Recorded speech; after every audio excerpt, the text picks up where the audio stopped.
Assalamualaikum warahmatullahi wabarakatuh.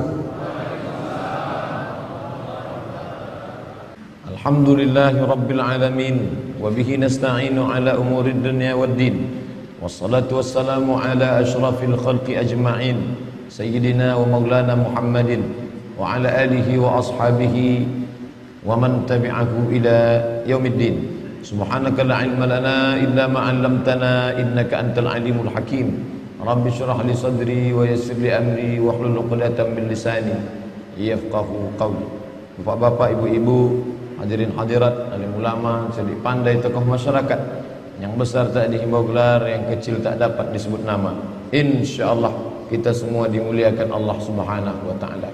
Amin ya rabbal alamin. Hadis yang kita kaji subuh ini disebutkan dalam Sahih Al-Bukhari, disebutkan juga dalam Sahih Muslim, maka disebut dengan satu istilah khusus, muttafaqun alaih. Muttafaqun, disepakati, alaih, atasnya. Sepakat Imam Bukhari dan Muslim tentang kesahihan hadis ini. Ada dalam dua kitab. Ada hadis itu sahih tapi hanya di Bukhari saja. Ada hadis itu sahih tapi dalam kitab Muslim saja. Tapi hadis yang kita kaji subuh ini ada dalam kedua kitab. Diriwayatkan satu jalur dari sahabat Nabi bernama Abdullah ibn Umar ibn al-Khattab, yang satu lagi dari Abu Hurairah radhiyallahu anhu. Adapun lafaz yang kita bahas yang diriwayatkan dari Abdullah ibn Umar ibn al-Khattab, tentu Imam Bukhari tidak jumpa dengan Abdullah ibn Umar ibn al-Khattab, karena Imam Bukhari meninggal tahun 256 Hijrah, hampir 2 abad setengah setelah Nabi Muhammad sallallahu alaihi wasallam. Imam Muhammad bin Ismail bin Ibrahim, Muhammad ibnu Ismail ibnu Ibrahim ibnu al-Mughirah ibnu Bardizbah Al-Bukhari meriwayatkan hadis ini dari gurunya bernama Ishaq ibnu Muhammad Al-Farawi. Meriwayatkan hadis ini dari gurunya Malik bin Anas, Imam Maliki, gurunya Imam Syafi'i. Malik bin Anas meriwayatkan hadis ini dari gurunya Nafi' Maula ibn Umar. Nafi' meriwayatkan hadis ini dari gurunya Abdullah ibn Umar ibn al-Khattab radhiyallahu anhuma. Abdullah ibn Umar ibn al-Khattab meriwayatkan langsung dari Nabi Muhammad sallallahu alaihi wasallam. Abdullah ibn Umar dekat dengan Nabi yang pertama karena Nabi itu kawan sahabat baik ayahnya Umar bin Khattab. Yang kedua karena kakaknya kandung Hafsah binti Umar ibn Khattab adalah istri Nabi sallallahu alaihi wasallam. Jangan heran kalau Abdullah bin Umar bebas di rumah Nabi karena mahram, karena hubungan kedekatan, hubungan persahabatan bersama Rasulullah, dan dia termasuk bagian dari keluarga Rasulullah sallallahu alaihi wasallam. Maka Abdullah bin Umar bin Khattab mendengar Nabi bersabda, qala Rasulullah sallallahu alaihi wasallam, Rasulullah bersabda, tuqatiluna al-yahuda, kalian akan berperang dengan orang Yahudi. Seandainya Yahudi itu sekarang tidak ada lagi, maka orang akan berkata, mana ucapan Nabi Muhammad SAW? Berarti tak betul Nabi itu. Kata dia kalian akan berperang dengan Yahudi. Buktinya Yahudi tak ada lagi. 1438 tahun setelah ucapan ini, Yahudi tetap ada, tetap eksis, tetap tegak berdiri di atas muka bumi. Orang mengatakan mereka akan punah, musnah seperti yang terjadi pada kaum-kaum yang lain. Wa ila samud akhahum salihah, kaum Samud. Wa ila adin akhahum huda, kaum Ad. Wa ila madyan akhahum syuaiba, kaum Madyan. Irama zatil imad, kaum Iram. Banyak kaum-kaum tapi musnah sekarang. Mana kaum Iram, mana kaum Thamud, mana kaum Midian, mana kaum Fir'aun, musnah. Tapi Israel tetap masih bertahan sampai hari ini. Nabi berkata, qatilunal yahuda, kamu akan berperang dengan Yahudi, hatta yakhtabiya ahadukum, sampai mereka salah satu dari pasukannya itu bersembunyi wara al-hajar, di belakang batu. Saking dahsyatnya peperangan itu nanti, sampai-sampai ada pasukan Yahudi itu yang bersembunyi di belakang batu. Lalu kemudian yaqulul hajar, batu itu pun akan berkata, apa kata batu itu berkata kepada orang Islam? Ya abdallah, wahai hamba Allah, hadza yahudiyyun warai, ini ada orang Yahudi bersembunyi di belakang aku, faqtulhu, bunuhlah dia. Mana mungkin batu berbicara? Oleh sebab itu, kalau tidak bisa memahami kitab Sahih Al-Bukhari, jangan dibaca sendiri, dilihat terjemahnya, lalu karena tidak masuk akal ditolak. Ini tidak betul ini. Masa batu berbicara, pokok kayu berbicara, seperti film karton saja. Ini tidak betul. Maka baca syarahnya. Ulama banyak mensyarah. Kalau ayat tidak paham, baca tafsir. Tafsir Tabari, Abu Ja'far Ibnu Jarir At-Tabari. Tafsir Al-Quranil Azim, Abul Fida Ismail Ibnu Katsir. Tafsir Al-Kabir, Mafatihul Ghaib, Fakhruddin Ar-Razi.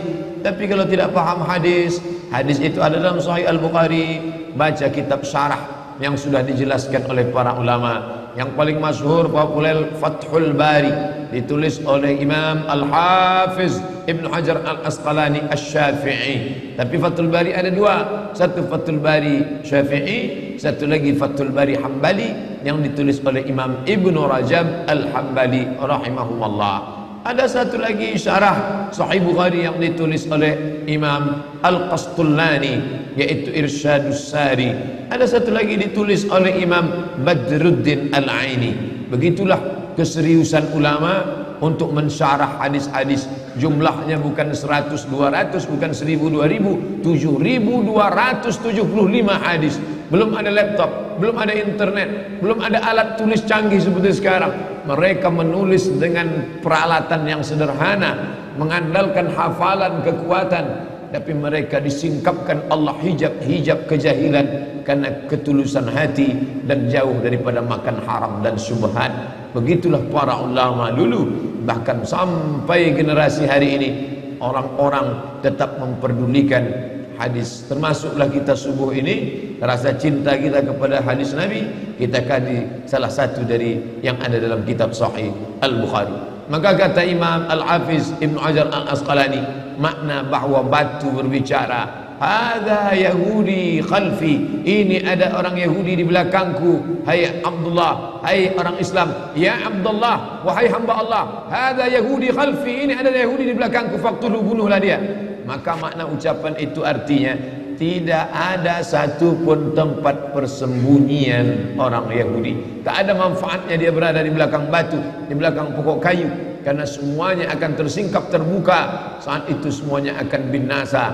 Ini hadis salah satu mukjizat Nabi Muhammad sallallahu alaihi wasallam. Bahkan di Al-Azhar, ketika kita masih belajar dulu, ada satu mata kuliah khusus, yaitu Tayyarat Fikriyah. Tayyarat, aliran-aliran, Fikriyah, pemikiran. Ada aliran sekuler, ada aliran liberal, ada aliran sosialisme, ada aliran komunis, dan ada satu aliran khusus yang dikaji selama satu semester, yaitu aliran yang disebut dengan Sahyuniyah atau Zionis. Mereka bukan sekedar agama, tapi juga dia adalah politik. Yahudi agama yang unik, dia agama dan dia juga suku. Nabi Ibrahim punya anak laki-laki bernama Ishak. Nabi Ishak punya anak laki-laki bernama Yaqub. Nabi Yaqub punya anak bernama Yusuf. Yusuf punya saudara kandung bernama Yahuza. Cucu cicit keturunan Yahuza inilah Yahudi yang disebutkan dalam hadis ini. Lalu kemudian cucu cicitnya ini berkembang biak sampailah hari ini, dan mereka menjadi satu suku besar, dan mereka tidak ada Yahudisasi. Kalau Kristen ada Kristenisasi, yang non Kristen diajak masuk ke dalam agama Kristen. Tapi Yahudisasi tidak terjadi, karena Yahudi tidak menerima orang selain Yahudi. Andai bapaknya Yahudi pun akan dilihat maknya Yahudi atau tidak. Maka ketika negara Israel terbentuk, orang-orang Yahudi dari seluruh dunia pulang kembali, yang mereka sebut sebagai Ardul Mi'ad, tanah yang dijanjikan oleh Tuhan. Lalu kemudian mereka periksa satu persatu, berapa banyak Yahudi menikah dengan orang Rusia, berapa banyak Yahudi menikah dengan orang Eropa, maka anaknya tidak diakui karena ibunya bukan Yahudi. Dan ada satu lagi Yahudi di Afrika, ramai-ramai Yahudi Afrika datang, ini pun tidak diakui karena Yahudi putih, tiba-tiba ada Yahudi hitam. Tapi yang dimuliakan Allah Subhanahu wa ta'ala. Oleh sebab itu mereka agama sekaligus juga suku. Kalau kita, kamu sukunya apa? Sukunya Melayu, agama Islam. Kamu suku apa? Suku Batak, agama Islam. Kamu suku apa? Suku Minangkabau, agama Islam. Mereka tidak. Suku Yahudi, agama Yahudi. Lalu kemudian suku dan agama ini berpikir tentang menciptakan sebuah negara. Itu berasal dari pikiran Theodor Herzl. Theodor Herzl, seorang wartawan Yahudi, berpikir ketika dia melihat ada negara besar, negara itu bernama Serbia, yang pernah membantai umat Islam di Bosnia atas nama Slobodan Milosevic, negara Eropa, negara Rusia yang besar waktu itu bernama Serbia. Maka Theodor Herzl berpikir, kalau Serbia punya negara, mengapa kita orang Yahudi tidak punya negara? Maka dia kumpulkan orang-orang Yahudi dari seluruh dunia, maka mereka pun berkumpul. Inilah cikal bakal Zionis yang ingin mendirikan sebuah negara. Akhirnya tahun 1946 mereka pun berhasil mendapatkan tanah Palestina.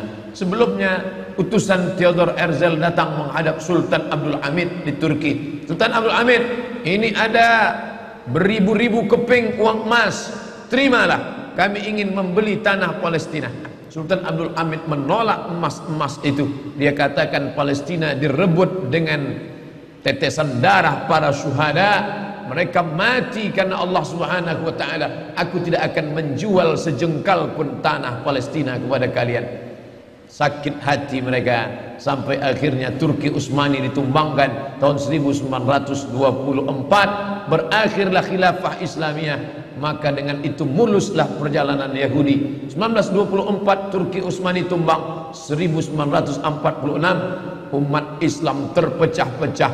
Belanda menjajah Indonesia, Inggris menjajah Malaysia, Brunei Darussalam, Singapura, Prancis menjajah Mesir, Libya, Tunisia, Aljazair, lalu kemudian Itali menjajah Libya. Mereka bagi-bagi negeri Islam seperti roti yang dipecah-pecah, persis seperti yang dikatakan Nabi SAW. Kalian nanti di akhir zaman akan diperebutkan, ditarik, menarik, satu menarik kepalanya seperti makanan ala qas'atiha, akalatun, makanan ala qas'atiha, di atas piring yang besar. Ada yang menarik kakinya, ada yang menarik kepalanya.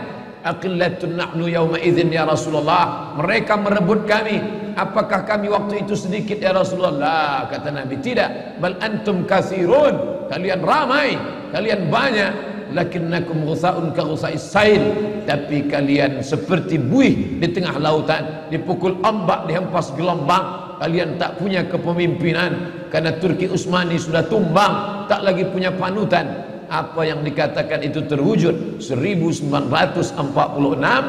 Maka kebetulan Palestina dipegang oleh Inggris. Inggrislah yang memikul dosa terbesar. Bagaimana Palestina bisa jatuh ke tangan Israel, laknatullah alaihim. Lalu kemudian Palestina bulat-bulat diserahkan oleh Inggris. Ini bumi Palestina diberikannya kepada orang-orang Yahudi. Sejak 1946 seluruh Yahudi dunia, Yahudi Rusia, Yahudi Eropa, Yahudi Amerika, Yahudi yang ada di Arab, mereka kembali beramai-ramai ke tanah Palestina. Dan sekarang semua Yahudi yang sudah pulang lebih kurang 5 juta orang. Penduduk Riau 6,5 juta. Yahudi hanya 5 juta saja. Tapi mereka menguasai ekonomi, perfilman, hiburan. Anak-anak kita menonton film karton, sinetron, horor, film perang. Siapa yang memproduksinya? Warner Bros.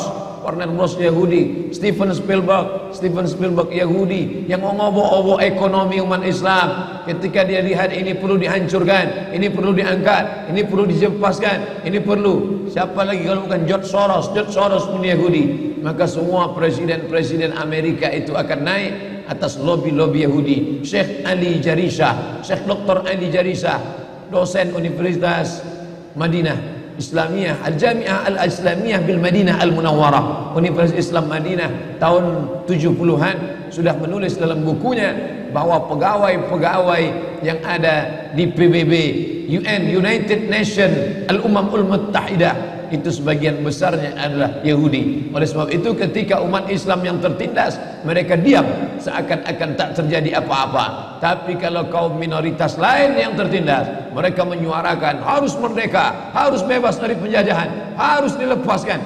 Tapi kalau umat Islam, mereka diam, mereka sepi daripada komentar. Kenapa? Karena tidak ada kepentingan di dalamnya. Apa itu yang dimuliakan Allah Subhanahu wa taala? Seorang warga negara Perancis, alirannya sosialis komunis, tapi kemudian Allah lembutkan hatinya, maka dia masuk Islam, dan dia inilah yang mengungkapkan, menuliskan bahwa Zionis menguasai Palestina, tidak hanya Palestina, tapi dia ingin menguasai dunia atas nama yang disebut dengan kembali kepada kekerajaan Daud. Daud yang kita yakini bukanlah seperti yang mereka katakan. Kita meyakini Nabi Daud alaihissalam sebagai orang yang soleh, sebagai orang yang pandai. Wa alanna lahul adid, kami lunakkan besi.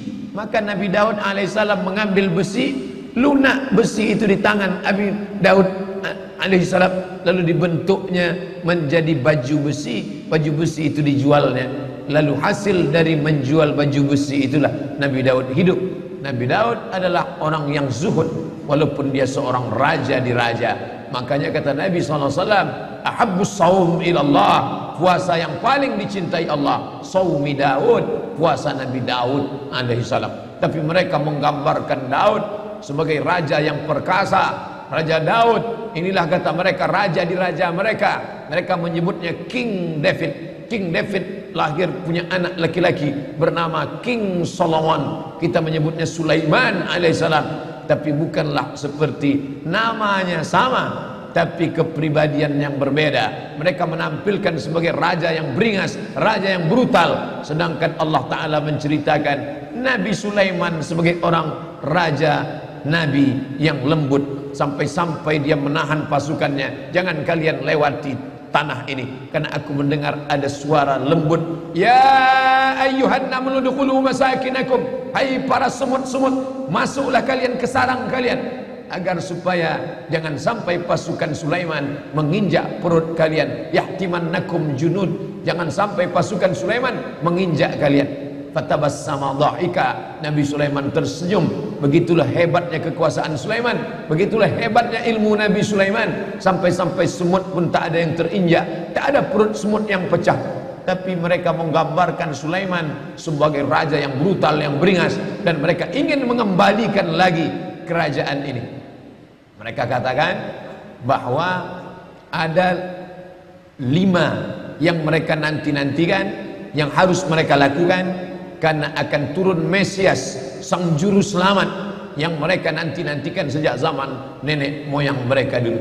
Mereka membangun ini berdasarkan keyakinan yang mendalam. Walaupun keyakinan itu diambil dari mitologi, mitos semata.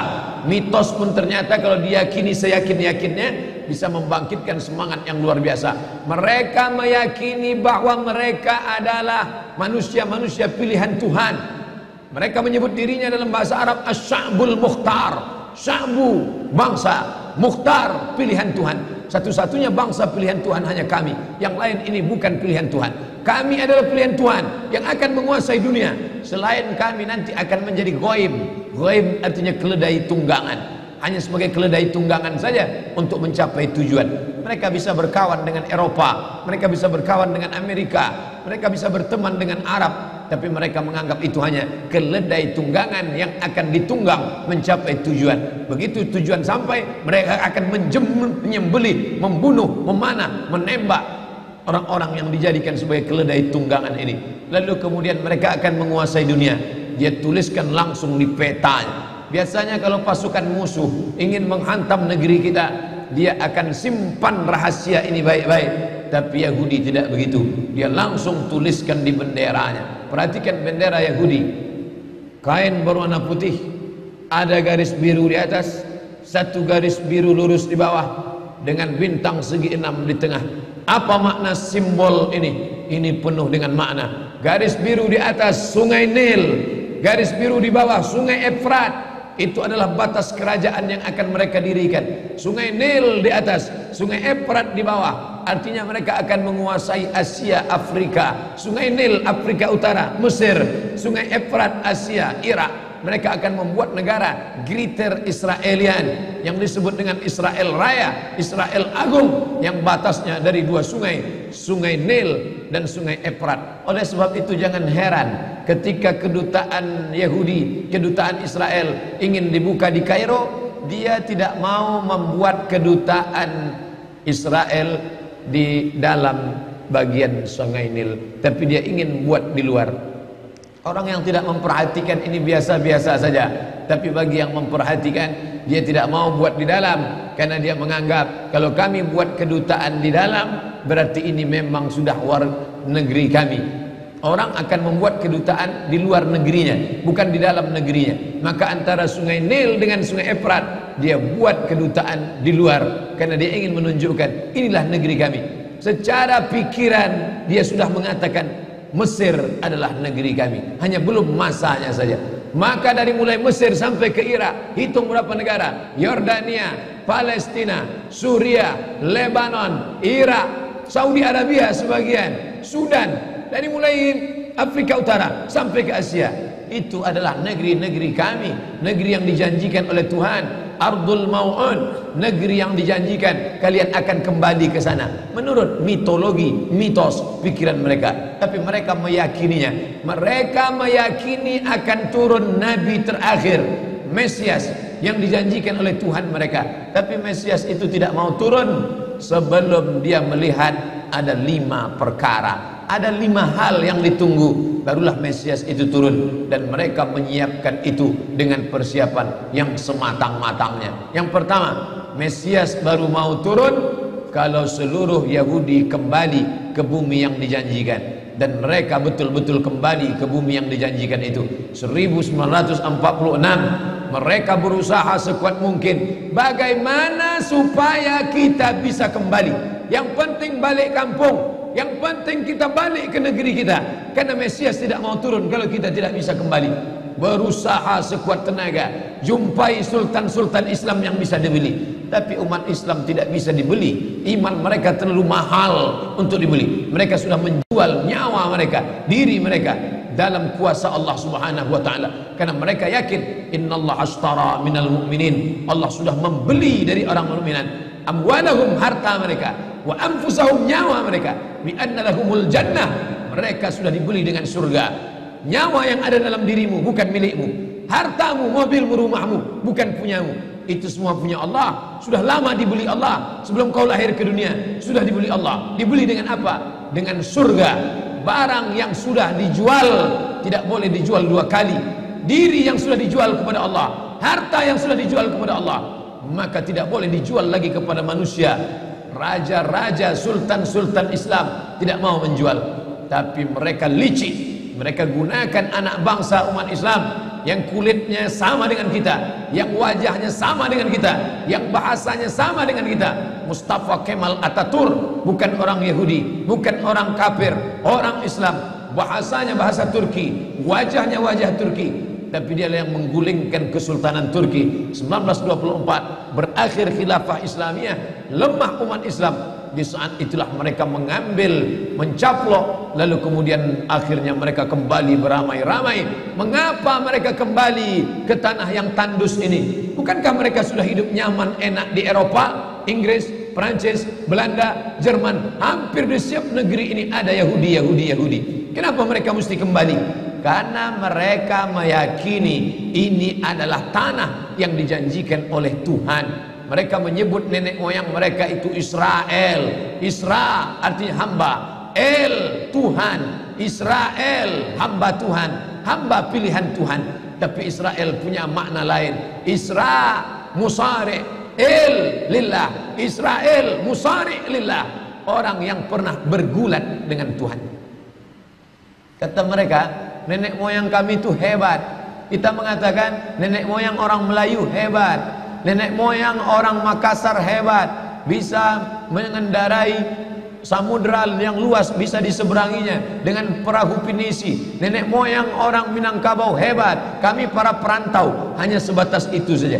Mereka di atas itu lagi, nenek moyang kami hebat. Apa hebatnya? Pernah bergulat dengan Tuhan dan Tuhan kalah. Tuhan kalah ketika bergulat dengan nenek moyang kami. Dan akhirnya ketika Tuhan kalah, lalu Tuhan pun memberikan hadiah. Hai Israel, aku kalah bergulat dengan engkau, maka sebagai kompensasinya aku berikan kepada engkau inilah tanah. Itulah dia tanah Palestina. Dan mereka meyakini itu setengah mati. Ustadz ngomong begini sumbernya dari mana? Judul bukunya Ad-Diyanah Al-Yahudiyah, Tarikh Ad-Diyanah Al-Yahudiyah, sejarah agama Yahudi, ditulis oleh seorang penulis ulama besar Mesir, pakar Yahudi, penerjemah Abdul Somad. Kebetulan saya menerjemahnya tahun 2009. Sampulnya warna hitam. Bagi jamaah yang ada di Jakarta, harap segera cari buku ini, yaitu diterbitkan oleh Pustaka Al-Kautsar Jakarta. Artinya mereka dengan keyakinan yang penuh, kami adalah hamba-hamba bangsa-bangsa pilihan Tuhan. Itulah mengapa mereka ramai-ramai. Orang berpikir heran, apa yang mereka kejar ke Palestina? Andai ada orang ingin merebut Irak, masuk akal. Merebut Irak karena banyak sumur-sumur minyak. Andai ada mau ekspansi ke Kuwait, masuk akal, karena sumur minyak di Kuwait banyak. Kenapa kembali ke Palestina? Ada apa? Tanah yang tandus, tanah yang kering kerontang. Mereka ingin membuat sebuah negara dengan keyakinan akan turun Mesias, sang juru selamat yang dijanjikan oleh Tuhan, dengan syarat orang-orang Yahudi mesti kembali ke negeri yang dijanjikan Tuhan. Yang kedua, Mesias sedang menunggu. Mesias melihat ke bawah. Kalau dia tengok di bawah masih banyak gurun pasir, dia tidak mau turun. Dia ingin melihat hijau. Kalau sudah dibentang karpet hijau, baru dia turun ke bawah. Maka yang dimaksud dengan hijau itu adalah ditanami tanaman-tanaman hijau, penghijauan yang luar biasa. Dan ketika Israel masuk ke Palestina, mereka ambil tanah itu, mereka hancurkan rumah orang Islam, mereka buat tembok panjang.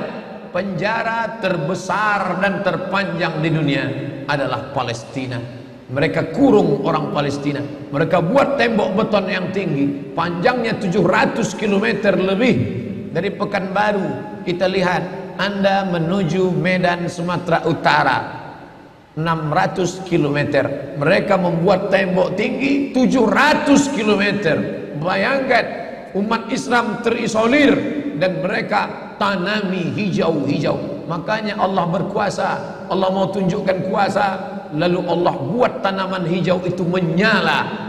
Dalam pokok yang hijau itu menyala beberapa bulan yang lalu. Heran orang, Allah mau menunjukkan kekuasaannya. Kalian tidak mau tolong Palestina, aku yang akan menolongnya. Tanaman yang hijau yang mereka tanam itu tiba-tiba terbakar. Tidak ada yang bisa mematikannya. Sampai-sampai reporter wartawan Amerika mengatakan, tidak ada yang bisa mematikan kebakaran ini kecuali Tuhan, karena Dia yang membakarnya. Bapak Ibu yang dimuliakan Allah SWT, tanaman apa yang mereka tanam?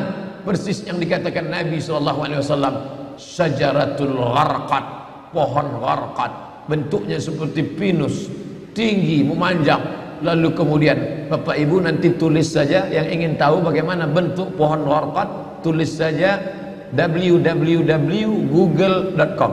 Lalu tulis di sana alif lam ghain ra qaf dal al-gharqad, enter, muncul gambar pohon gharqad.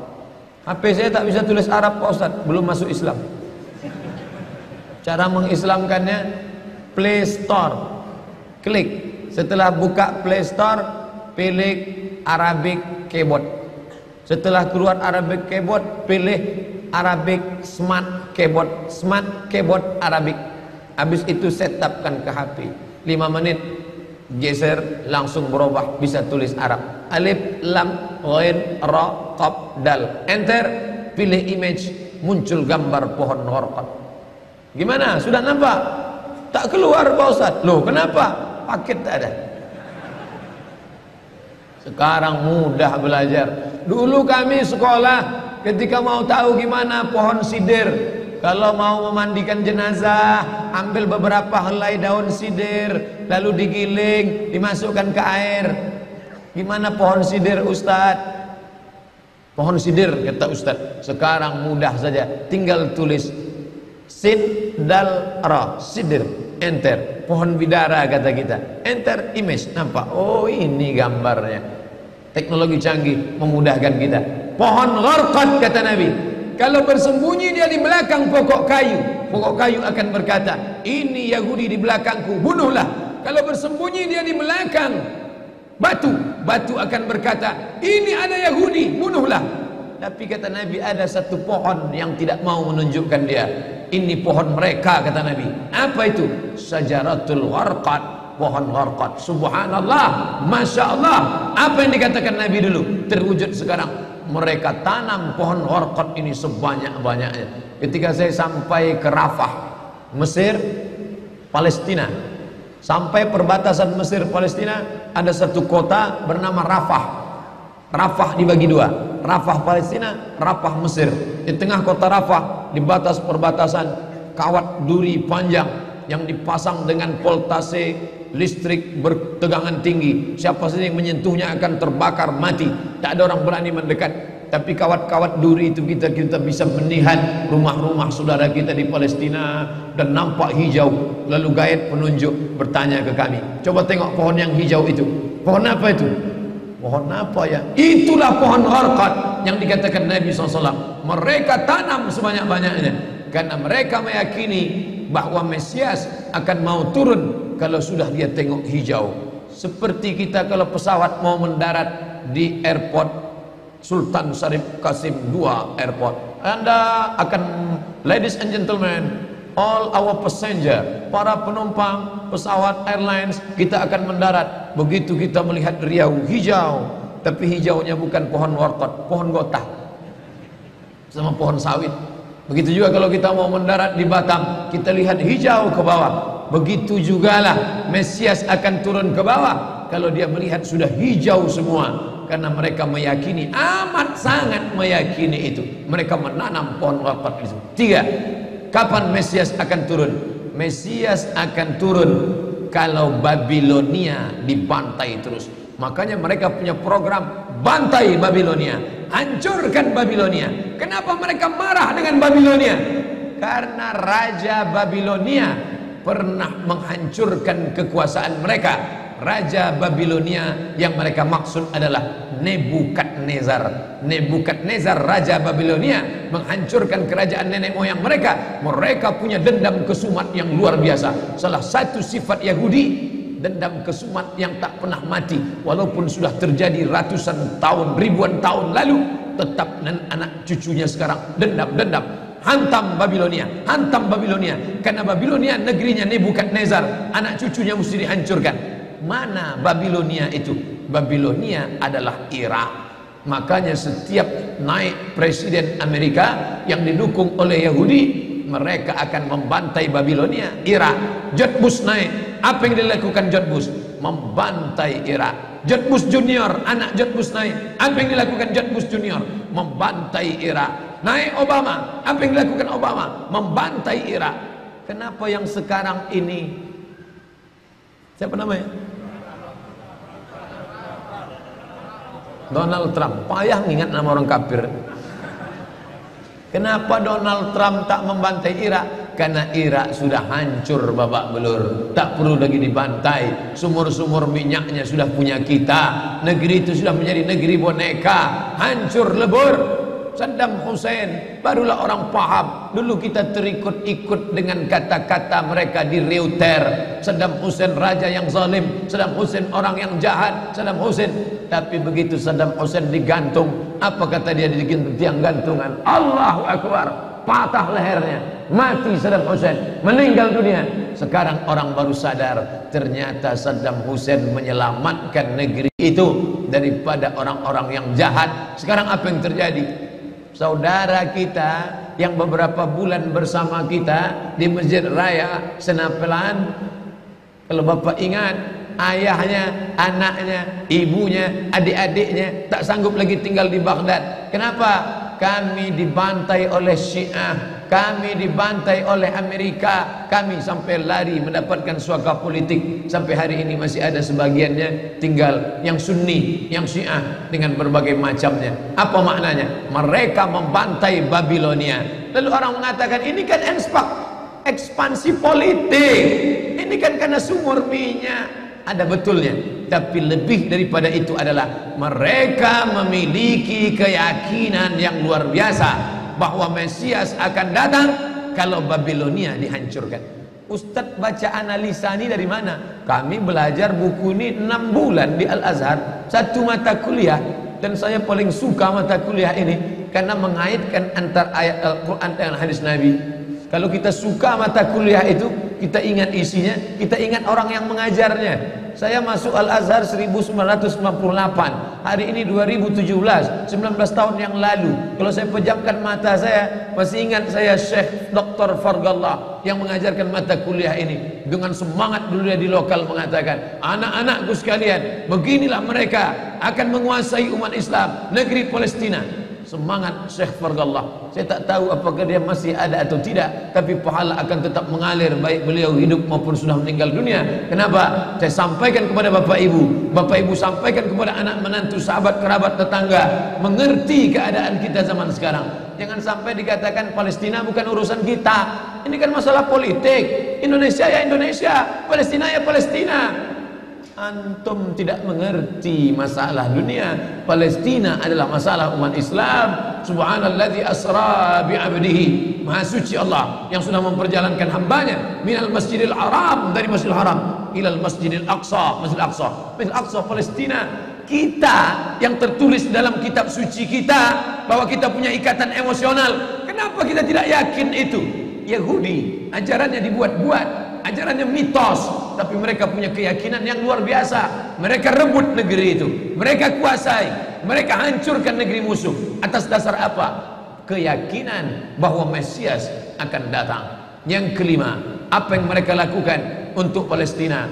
Mereka meyakini ada Temple of King Solomon, tempel, kuil King Solomon, Raja Sulaiman. Datang pula orang Indonesia latah, dikatakannya Sulaiman ini kerajaannya bukan di Palestina, di Yogyakarta, Sleman. Kata dia, King Solomon itu punya tempel kuil, dan Temple of King Solomon letaknya pas di bawah Al-Masjidil Aqsa. Apa maknanya?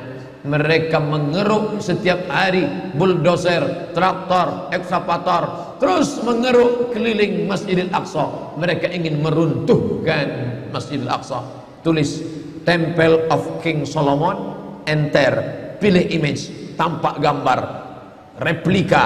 Inilah kerajaan Sulaiman yang ada di bawah Masjidil Aqsa. Akan mereka naikkan. Mereka sudah bangunkan rumah kecil replikanya, seperti orang Riau membuat rumah replika, rumah Melayu Kampar, rumah Melayu Siak, rumah Melayu Bengkalis. Di mana rumah itu? Di Purna MTQ. Anak-anak kita kalau mau tahu bagaimana rumah Melayu Kampar, bagaimana rumah Melayu Siak, bagaimana rumah Melayu Pelalawan, pergi ke sana. Sebagiannya ada, sebagian tak ada, entah kemana perginya. Tapi mereka membuatkan itu. Inilah dia replika kerajaan Temple of King Solomon. Artinya apa? Mereka ingin menghancurkan Al-Masjidil Aqsa berkeping, sampai akhirnya disitulah nanti kemarahan umat Islam. Entah marah entah tidak, melihat gayanya tak marah. Oh, kalian hancur-hancurkanlah.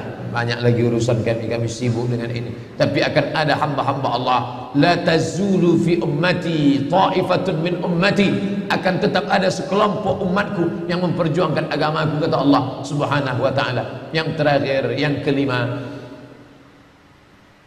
akan turun Mesias. Kapan itu terjadi? Ketika terjadi perang besar. Sebetulnya dalam agama Islam sudah dituliskan yang dimaksud dengan Mesias itu siapa. Kata Imam Al-Hafiz Ibnu Hajar Al-Asqalani dalam Fathul Bari, yang dimaksud dengan yang dinanti-nanti mereka itu adalah Dajjal. Dajjal itulah sesungguhnya yang sedang mereka nanti. 70,000 Yahudi wara'ad Dajjal. Ada 70.000 Yahudi yang akan berada di belakang Dajjal ketika dia turun nanti.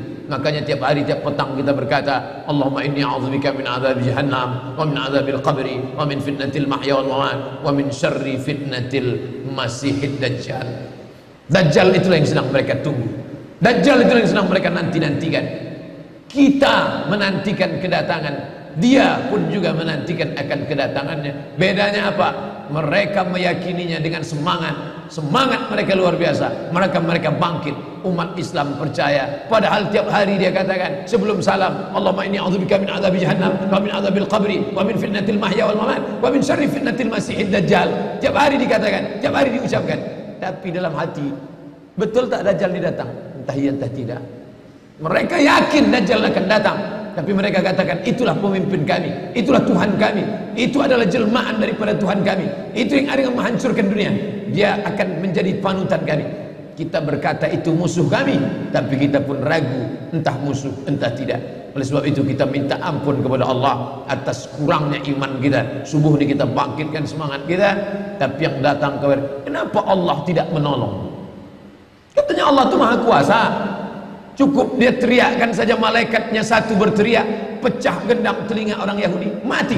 Cukup dia tiupkan angin sejuk, terhirup, mati. Kenapa tidak dia matikan saja Yahudi itu?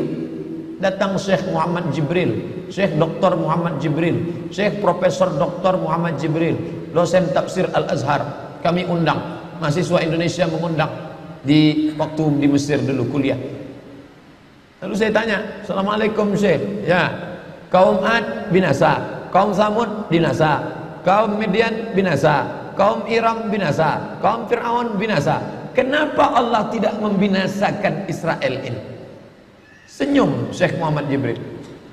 Apa kata dia? Ya beni, anakku, seandainya Allah membinasakan Israel ini, lalu apa yang tersisa untukmu? Ditunjuknya saya. Seandainya Allah membinasakan Israel ini, lalu apa yang tersisa untukmu? Terdiam saya. Allah sengaja sisakan ini sebagai medan jihad kita menolong agama Allah Subhanahu wa taala. Masjid An-Nur sudah berperan untuk menolong agama Allah dengan mendatangkan imam-imam dari Palestina. Mereka lah yang bercerita tentang keadaan ini. Kalau mereka yang bercerita, tentu Bapak Ibu lebih percaya, karena hidung mereka lebih mancung, jambangnya lebih tebal, dan mereka asli orang Palestina. Maka mereka datang. Maka sebelum Ustadz Somad mengakhiri tausiah 15 menit, tolong beri kesempatan. Maka kita ada waktu lebih kurang 20 menit.